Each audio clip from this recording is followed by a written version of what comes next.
Bab yang paling penting di sini adalah al-bahth anil waris al-Muhammadi, mencari waris Nabi yang berhak menjadi mursyid. Jadi mursyid itu siapa? Gitu ya. Bukan orang yang sekedar dapat ijazah, itu belum tentu. Mungkin dia dapat ijazah kemursyidan, tapi kualitasnya bisa jadi belum. Ya. Kita ringkas saja, jika seorang dokter harus sekolah dulu, harus ada praktek dulu koas, lalu ada jam terbangnya. Dokter yang sudah lama berbeda kualitasnya dengan dokter yang baru. Benar nggak? Tukang urut juga begitu. Sekali pegang, udah tahu dia ini penyasalannya ini. Jika ilmu yang zahir, mesti ada proses. Ada pengangkatan, ada izin supaya tidak malpraktek. Maka seorang mursyid, seorang murabbi, seorang guide rohani, dia mesti punya 4 kriteria minimal. Apa yang pertama? Ayyakuna aliman bil faraidil ainiyah. Di kitab saya halaman 69. Dia mengerti apa yang fardu ain. Gak mesti dia seorang mufti, seorang ulama besar. Yang penting dia mengerti persoalan apa yang wajib, apa yang sunnat. Itu cukup. Jadi tidak menjadi syarat seorang mursyid itu dia orang yang jago baca kitab. Tapi yang penting dia mengerti persoalan apa? Persoalan yang wajib. Yang kedua, ini yang paling mahal, ayyakuna arifan billah. Mursyid itu harus tahu mengenal arif kepada Allah. Harus punya ilmu ma'rifat. Mursyid ini ibarat sopir bus. Kalau nggak tahu jalan gimana? Sopir bus kalau masih pakai GPS itu bakal sesat. Tapi kalau sopir busnya GPS sudah di dalam dadanya, mau tersesat, dia bilang, tenang, ada jalan lain. Dia bisa buat jalan sendiri. Itu mursyid. Karena dia arif. Dia mengenal Allah Subhanahu wa ta'ala. Allah itu sempit atau luas, Pak? Allah wasi'. Apa arti wasi'? Maha luas. Maka jalan menuju Allah itu banyak. Oleh karena itu, orang-orang yang mengerdilkan torikot orang lain, lalu membesar-besarkan torikotnya, dia sama dengan orang-orang Badui yang dulu berdoa, ya Allah rahmati aku dan Muhammad saja, selain itu nggak usah dirahmati. Apa kata Nabi? Dayakta rahmat Allah. Kamu telah mengerdilkan rahmat Allah. Jadi hati-hati yang punya mazhab, punya manhaj, punya torikot. Silakan percaya dengan guru, yakin dengan ilmu guru, tapi jangan merendahkan torikot yang lain. Terkualat antum. Ya. Terjadi makomnya makom badui. Ya.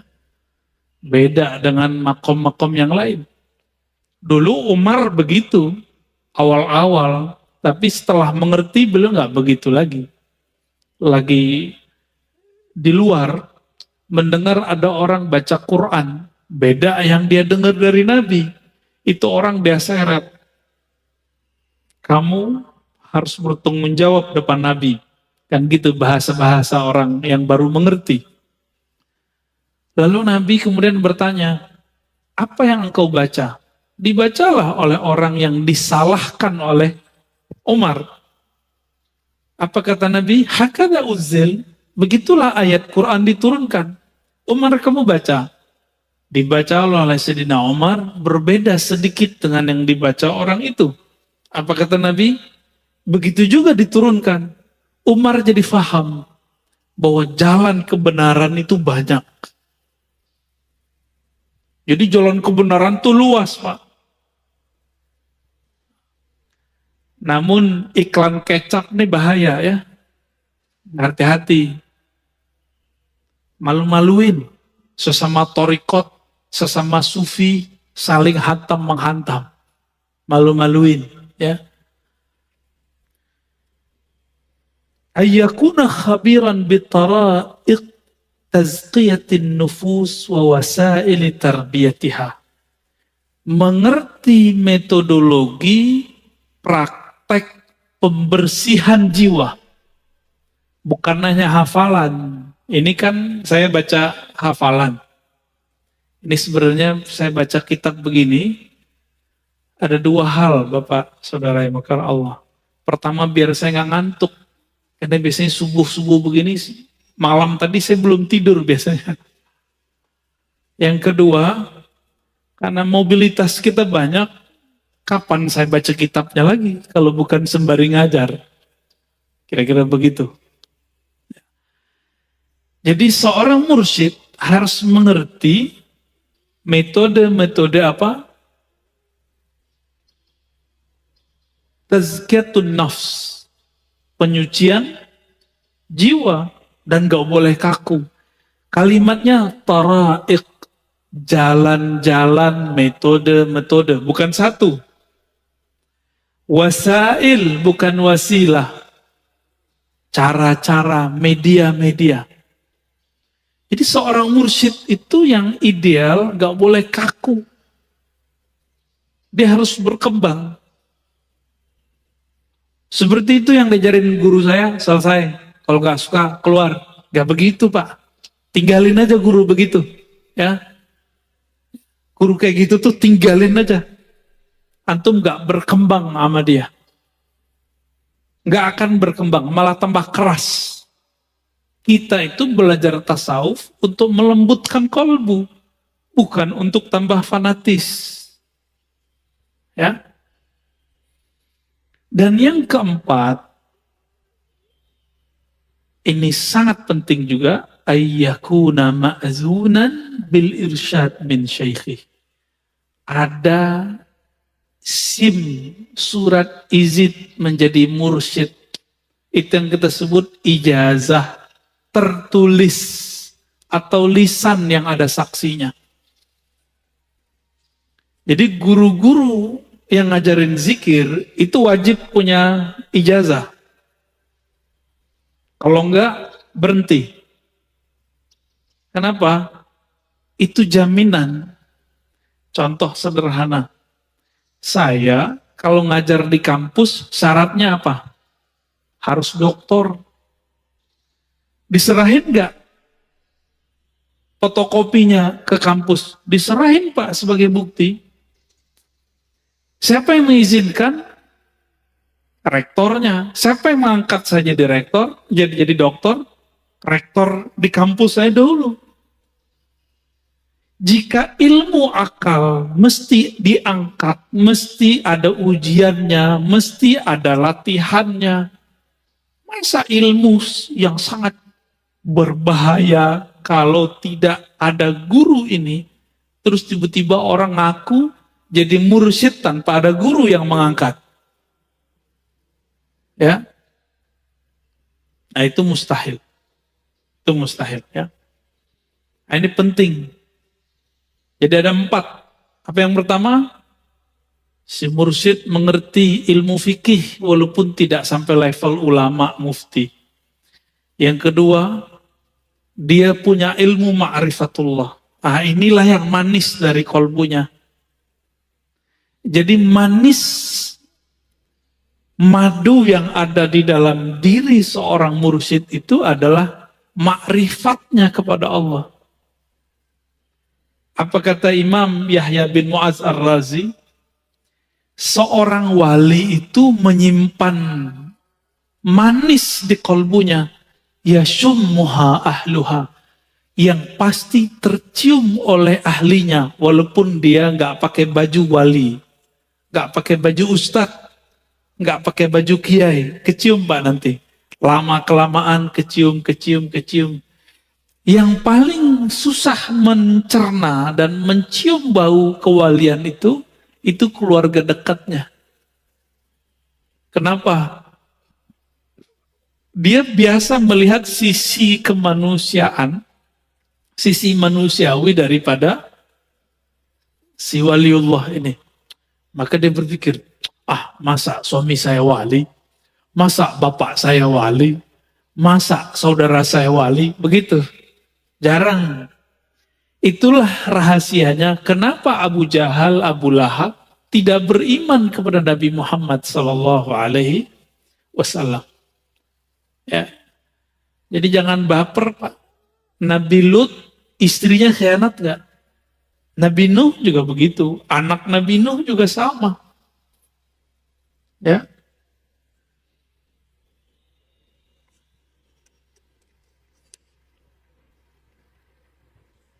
Nah ini kriteria mursyid. Nah, dari mursyid yang seperti ini, antum baru mengambil kontrak belajar dengannya yang kita sebut bayat.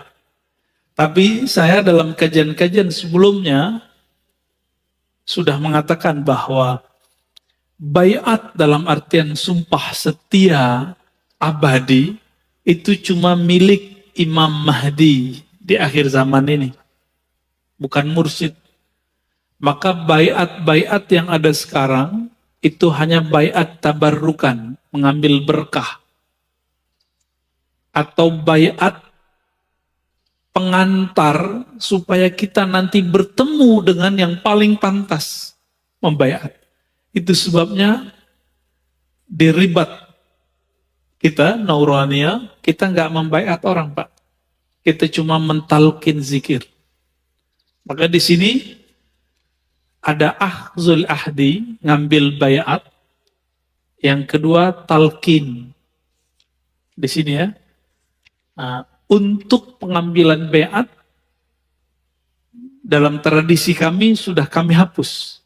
Karena orang seperti saya tidak pantas mengambil bayat. Yang pantas mengambil bayat adalah Al-Ghaus Al-A'zam, Al-Wali, Al-Waris Al-Muhammadi, Al-Muntazar, Wahuwa Al-Imam Al-Mahdi. Ya, di akhir zaman ini yang paling pantas siapa? Imam Mahdi. Maka kita harus mempersiapkan diri itu. Jadi saya menghimbau diri saya sendiri dan pencinta tasawuf, pencinta akidah Ahlussunnah, pencinta mazhab fikih, torikot sufi. Jangan fanatis dengan yang kita punya. Kenapa? Karena setiap masa ada puncak kewalian dan tidak mungkin bumi ini, dunia ini kosong dari khatmul walayah, khatmul awliya yang disebut al-ghaus. Setiap masa itu berganti. Dan di akhir zaman ini, karena bumi kita sudah tua, di akhir zaman ini miliknya Al-Imam Al-Mahdi. Maka semua torikot nanti gabung kepadanya.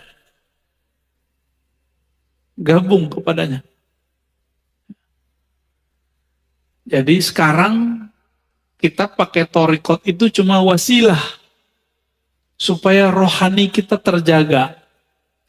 Harapan kalau umur panjang nggak mati karena COVID, Pak. Ya, kita bisa berjuang bersamanya. Tapi kan sosok beliau Allah rahasiakan. Nggak mungkin ember di YouTube. Kan ada yang ngaku Mahdi dengan mimpi-mimpinya, diyakini oleh pengikutnya sebagai Imam Mahdi. Ada yang datang juga kepada saya, ada yang lewat WA, ada yang Mahdi main di IG, Pak, main Instagram.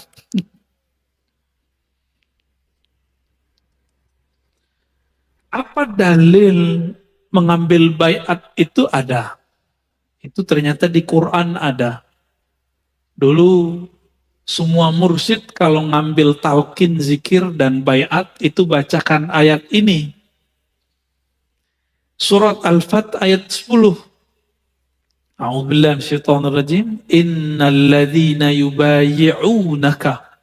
Sesungguhnya orang-orang yang mengambil sumpah setia kepada engkau wahai Muhammad.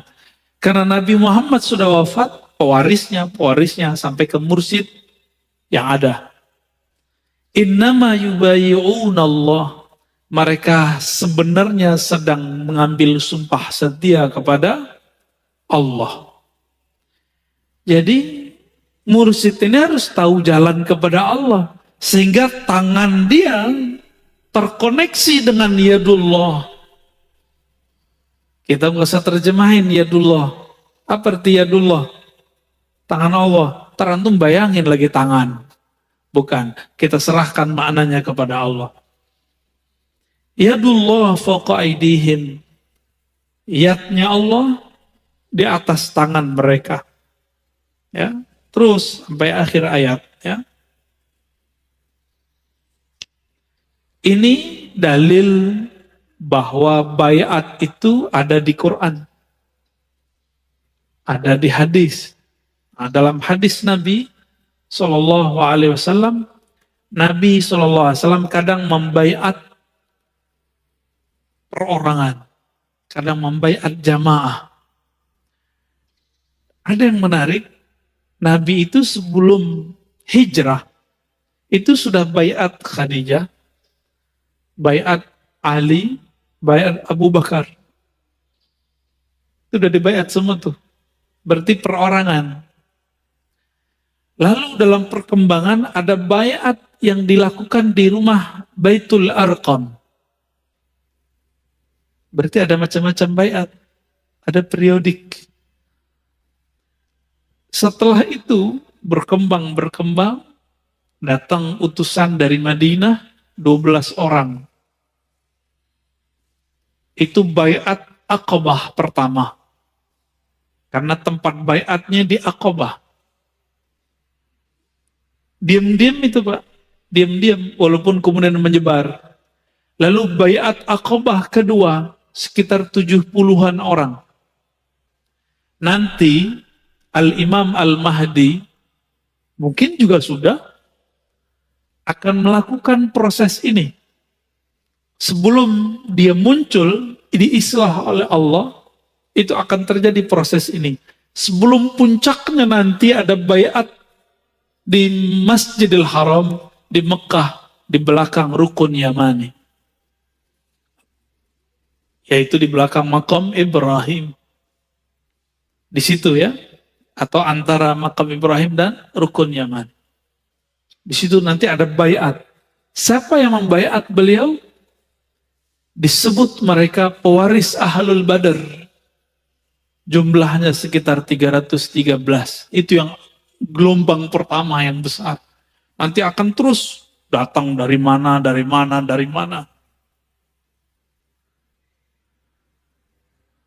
Begitu Pak. Jadi jangan terburu-buru dulu, ya. Orang-orang kan nggak sabaran. Udah nggak sabaran. Ada berita dikit, oh kayaknya nih Panji Hitam nih. Belum, ntar dulu. Masih ada space. Covid-nya belum beres kok. Ya nggak? Baik. Berarti ada baiat fardi, ada baiat jama'i. Baiat arti baiat sumpah setia. Yang berhak ya Rasulullah. Ar-Razi nggak berhak Pak. Ya, aneh nggak pantas. Siapa yang pantas? Mursyid. Mursyid itu cuma ngambil berkah. Ngambil berkah aja mursyid. Kecuali mursyid dia bisa membawa murid kepada Allah. Silakan antum ngambil baiat orang. Ini mursyid aja masih was-was. Sholat aja belum khusyuk, hati aja masih banyak dengkinya. Masih banyak ghaflahnya, ngambil baiat orang. Terus mau dibawa kemana tuh murid? Maka saya mengajak diri saya sendiri dan antum, mungkin di luar sana yang praktisi tarekat, ya ukur-ukurlah diri, hasibu anfusakum qabla an tuhasabu. Ukur dulu dirimu, pantas nggak? Nggak pantas Pak kita. Saya menganggap diri saya nggak pantas. Kalau antum merasa pantas, silahkan. Ya. Oh saya sudah punya ijazah 10, enggak. Ya.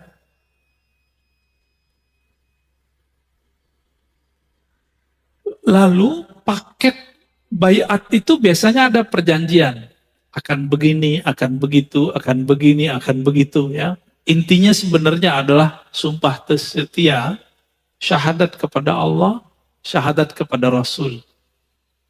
Itu dia. Jangan ditambah-tambahin Pak.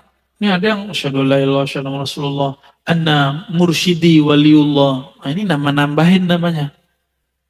Ini udah mulai muncul nih. Ya. Udah mulai muncul. Dulu di Jiran itu ada namanya Darul Arqam. Itu difatwakan sesat di sana karena dia syahadat asyhadu Allah, asyhadu Rasulullah wa anna fulan waliullah. Itu. Walaupun sebenarnya itu tidak merusak syahadat pertama dan kedua, tapi bagi orang-orang yang sensitif itu dianggap menambah-nambahkan. Ini saya dengar beberapa thariqat sudah mulai begitu. Kecuali mursyidnya kutub. Bukan kutu kupret Pak. Ya, kutub. Wali kutub boleh. Kalau wali kutub,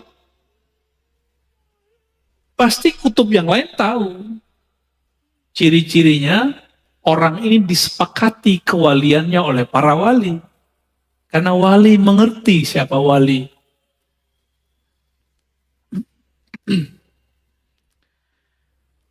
Apalagi paket dari baiat. Nah, ada setelah itu, namanya talqin. Apa arti talqin? Bimbingan zikir. Kalau seorang bayi belum bisa makan, disuapin nggak sama bapak ibunya? Disuapin. Seorang murid yang masih baby, yang baru, belum bisa mandiri, disuapin sama gurunya. Itulah sebabnya mursyid itu abul muridin, bapaknya murid. Maka mursyid itu boleh dipanggil ayahanda, boleh dipanggil abi, abati, walidi. Seperti di Jawa itu romo kiai, ya gitu ya. Kalau di Sumatera itu biasanya manggilnya ayah, abah. Di Sunda manggil abah ya, abah anom, itu kan ada kan, abah sepuh. Itu panggilan akrab sebenarnya. Kalau dalam bahasa Inggris ya, father. Ya, itu kan artinya sama.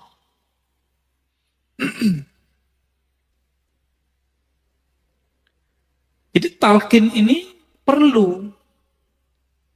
Seorang mursyid nggak mungkin langsung mentalkin. Dia lihat dulu istiadat ruhiyah si murid. Kesiapan murid. Ada murid yang bisa langsung dikasih talqin, ada yang tidak. Kenapa? Talqin itu ibarat kita nanam biji atau nanam padi. Ini orang kota semua ya, pada nggak ngerti kali ya. Kalau saya dulu pernah nanam padi sawah. Itu sebelum sawahnya ditanamin, bekas panen sebelumnya, tanahnya keras nggak? Diapain? Dibajak dulu Pak. Membajak sawah Sebelum ditanami, itu namanya prakondisi talqin. Itulah fungsi tazkiyatun nafs. Jadi tazkiyatun nafs itu paketnya sebelum talqin, saat talqin, setelah talqin. Seorang murid, kolbu dia itu seperti sawah, gersang. Harus dicangkul dulu, dibajak, sampai lembut. Kalau sudah lembut, diairin. Sudah diairin, lalu benihnya ditanamin atau tancepin. Itulah talqin. Jadi apa arti talqin? Menancapkan biji kalimah tauhid ke dalam kolbu murid. Itulah yang dimaksud dalam surat Ibrahim. Syajaratun thayyibah, kalimatun thayyibah, ya, bahwa kalimat yang indah itu, kalimat yang bergizi ini la ilaha illallah, itu ditanam dalam kolbu murid. Dia seperti pohon. Makanya orang-orang ahli kasyaf itu kalau antum baca la ilaha illallahnya ikhlas, itu ada pohon tumbuh, terlihat sama dia. Jika di dalamnya ikhlas, itu pohon langsung berbuah. Bukan di sini berbuahnya, di surga. Beberapa ahli kasyaf dulu melihat, tapi mereka bingung, dikira hadis, padahal bukan hadis. Dari kalimah itu muncullah Allah ciptakan malaikat bersayap. Terbang deh. Ada juga yang melihat begitu, dikira hadis Nabi. Bukan, itu bukan hadis Nabi. Itu kasyaf, visualisasi yang terlihat oleh orang yang kolbunya sensitif. Ya, kalau nggak punya ilmunya jadi halu. Hati-hati Pak ya. Jadi perlu nggak talqin zikir? Kalau bagi saya talqin zikir wajib. Karena Nabi mentalkin para sahabat. Coba kita lihat riwayatnya. Pertama riwayat Imam Ahmad, Tabarani, dan Bazzar. 3 riwayat. Ini disahihkan oleh Imam Al-Haythami. Dari Shaddad ya, bin Aus dan Ubadah bin Samit. Apa kata beliau? Kunna inda Rasulillah SAW. Dulu kami pernah bermajlis bersama Nabi Sallallahu Alaihi Wasallam. Lalu Nabi bertanya, hal fikum gharib? Ada orang asing nggak? Ya ini ahlul kitab. Kata rawi ahli kitab. Tapi kalau saya menjelaskan nggak mesti ahlul kitab, tapi orang-orang awam atau orang-orang musyrikin. Lalu kami menjawab, la ya Rasulullah, tidak wahai Rasulullah Sallallahu Alaihi Wasallam. Lalu apa kata beliau? Kata Aus, kami diperintahkan menutup pintu. Kalau sekarang matiin lampu, gitu ya. Biasanya kalau orang mau talqin tuh, itu dibuat kondisi sesenyap mungkin, senyaman mungkin. Jangan sampai lagi zikir nanti ada yang ngetuk-ngetuk, buka pintu gitu. Maka dikunci pintu, bighalqil bab. Nabi memerintahkan untuk agar pintu dikunci. Faqal, lalu Nabi mengatakan, irfa'u aydiyakum, angkat tangan kalian. Angkat Pak, itu modelnya. Lalu Nabi mengatakan, qulu la ilaha illallah. Bacalah la ilaha illallah. Nah, itu ada tekniknya. Tekniknya disembunyikan oleh periwayat hadis, periwayat ilmu zikir, yang nanti antum cuma dapatkan sama mursyid tariqat. Itu tekniknya gimana? Supaya kalimah ini bisa menggoncang isi kolbu. Iza zukirallah wajilat qulubuhum. Disebut nama Allah, kolbu bergetar. Nah itu ada tekniknya Pak. Farafa'na aydiyana, lalu kami mengangkat tangan kami dan baca la ilaha illallah. Selesai, apa kata Nabi? Alhamdulillah. Segala puji milik Allah. Allahumma innaka ba'astani bihadhil kalimah wa amartani biha wa wa'adtani 'alaiha al-jannah wa innaka la tukhliful mi'ad. Ya Rabb, Engkau telah mengutusku dengan kalimat la ilaha illallah dan memerintahkanku untuk menyebarkan kepada umatku. Dan Engkau menjanjikan siapa yang membacanya pasti masuk surga. Sesungguhnya Engkau tidak tukhliful mi'ad, melanggar janjimu. Maka semua yang hadir itu dijamin masuk surga sudah. Orang yang hadir saat itu dijamin masuk surga. Ini salah satu metode. Metode apa namanya? Metode talqin. Ada metode yang kedua. Kalau ini jamaah. Sekarang khusus Sayyidina Ali. Hadis ini riwayat Imam Tabarani dan Bazzar. Dua imam dan kualitasnya hasan. Suatu kali Sayyidina Ali karramallahu wajhah bertanya kepada baginda Nabi sallallahu alaihi wasallam. Apa kata beliau? Ya Rasulullah, dullani ala aqrabit turuqi ila Allah. Tolong tunjuk ajar aku jalan terdekat menuju Allah. Jadi kalau kayak sekarang ini banyak yang nanya, Ustaz, Buya, Kiai, itu kalau nanya ke ulama, gimana cara cepat kenal Allah? Sama, Sayyidina Ali nanyanya begitu. Jadi boleh nggak nanya begitu?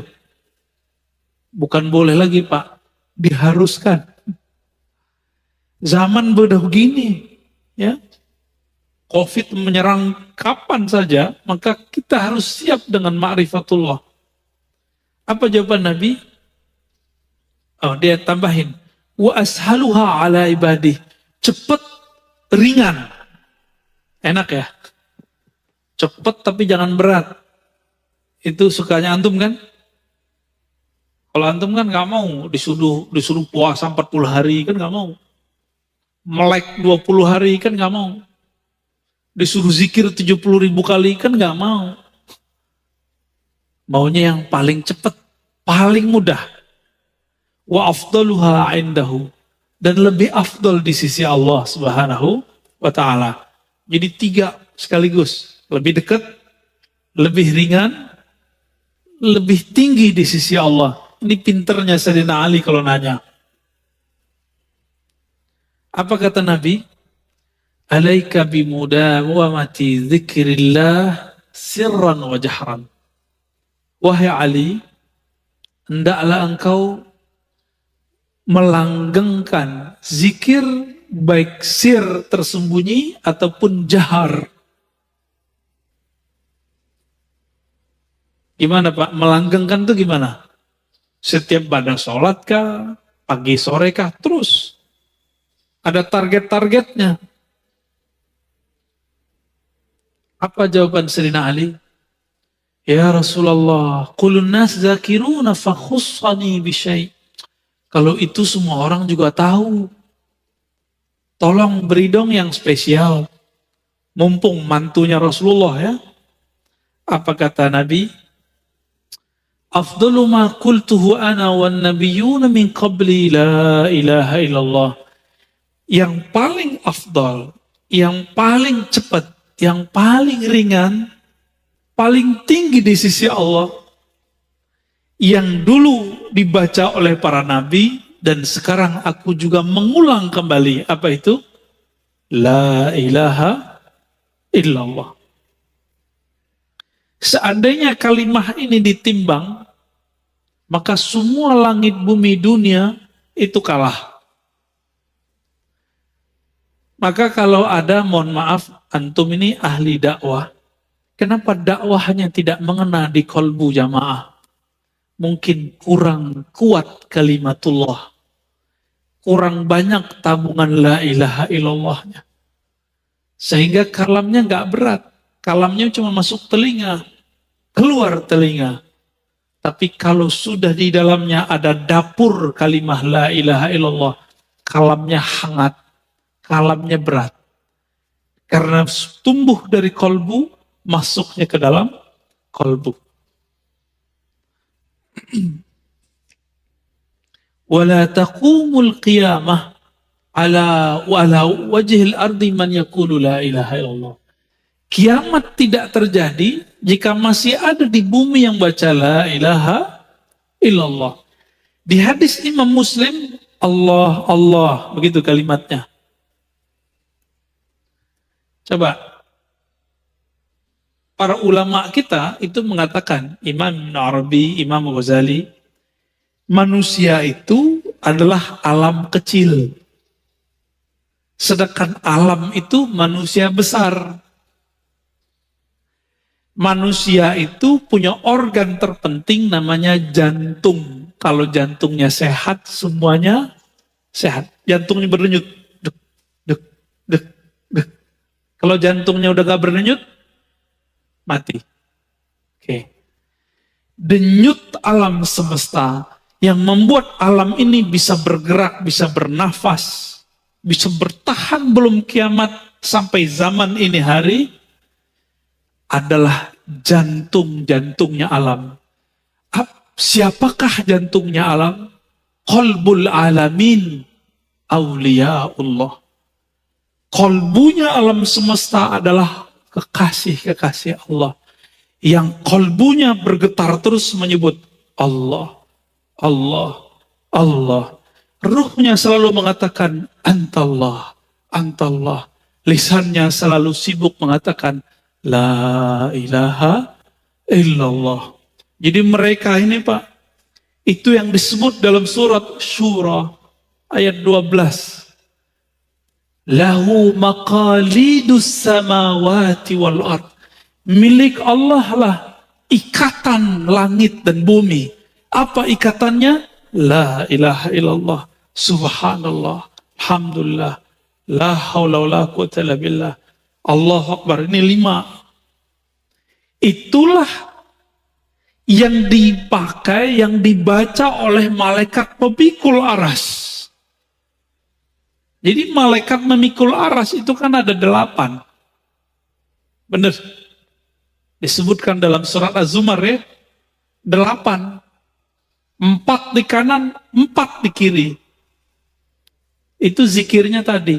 Lalu yang kelima, la haula walanya sama siapa? Itu ada pada qalbu wali. Kalau walinya mati, atau sudah nggak ada yang baca kalimah itu di bumi,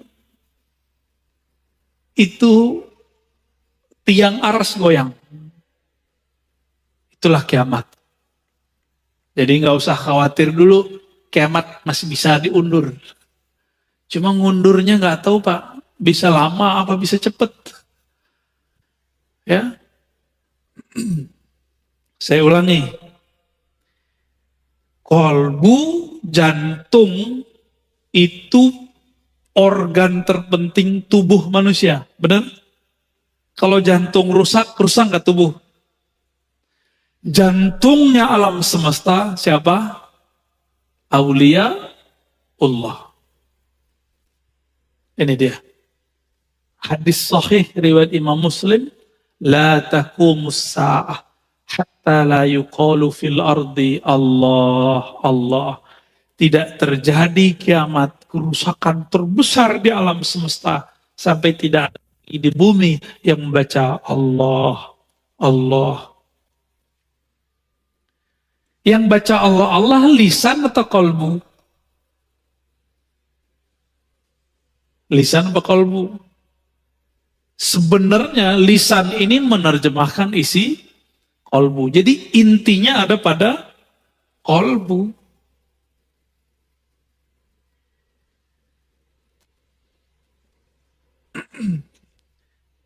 Lalu Sayyidina Ali nyundul lagi, nanya, wahai Rasulullah, itu kalimah saya tahu, tapi tekniknya gimana?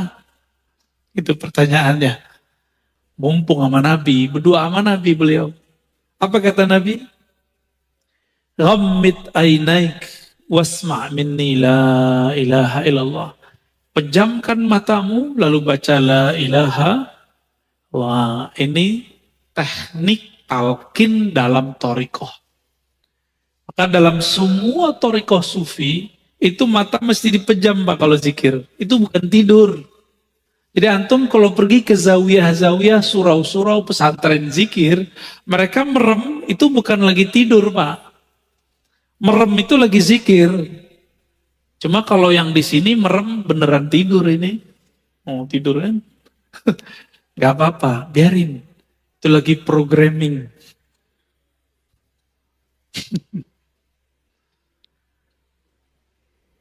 Summa fa'ala dzalika birafis saut ya. Dibaca 3 kali, Nabi bimbing diulang. Berapa kali? 3 kali. Birafis saut, dengan suara yang tinggi. Inilah dalil bahwa talqin boleh dengan suara keras. Ya. Sedangkan yang tadi dalil kalau talqin suaranya agak lirih, pelan. Ya. Maka tidak ada thariqat sufi kecuali lewat jalur Sayyidina Ali. Dan itu ahlu sunnah. Kenapa? Karena Nabi pernah mengatakan, Ana madinatul ilmi wa aliyun babuha. Aku adalah kota ilmu, Ali pintunya. Maka tidak ada thariqat di dunia, thariqat zikir kecuali lewat Sayyidina Ali. Hatta Naqsyabandi itu jalurnya 2. Abu Bakar As-Siddiq, Sayyidina Ali radhiyallahu taala anhuma ajma'in. Ya. Ini masih banyak nih metode-metode zikir yang ada di dalam kitab ini ya. Lalu apakah talqin atau baiat itu khusus buat laki-laki? Tidak, juga perempuan. Karena waktu baiat Aqabah itu perempuan ada yang hadir. Apakah khusus dewasa? Tidak, boleh anak kecil. Kalau anak kecilnya siap. Bahkan anak kecil itu kalau dalam ilmu neurologi, gelombang otaknya itu bukan beta, tapi teta. Maka anak kecil ini gampang dibawa zikir. Gampang ya. Lebih cepat mereka Pak daripada kita.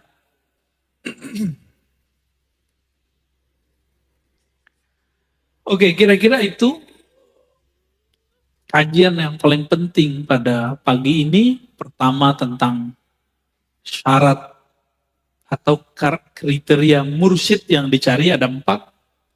Kemudian apa yang kita ambil dari mereka? Saya mengatakan ada baiat, ada talqin.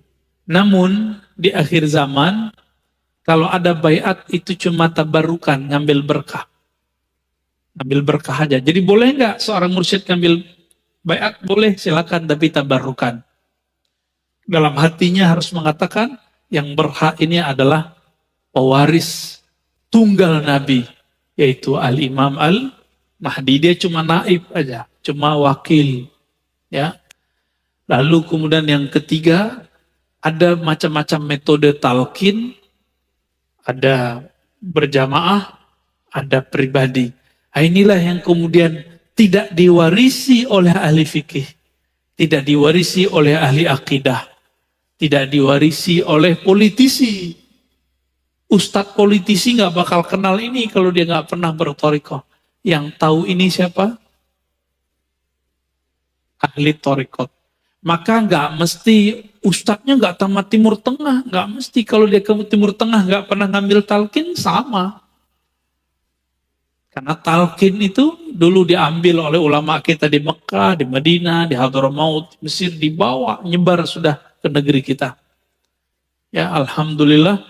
Maka tidak ada negeri, wilayah di Nusantara kecuali wali-wali Allah dulu pernah menyebarkan talqin zikir la ilaha illallah.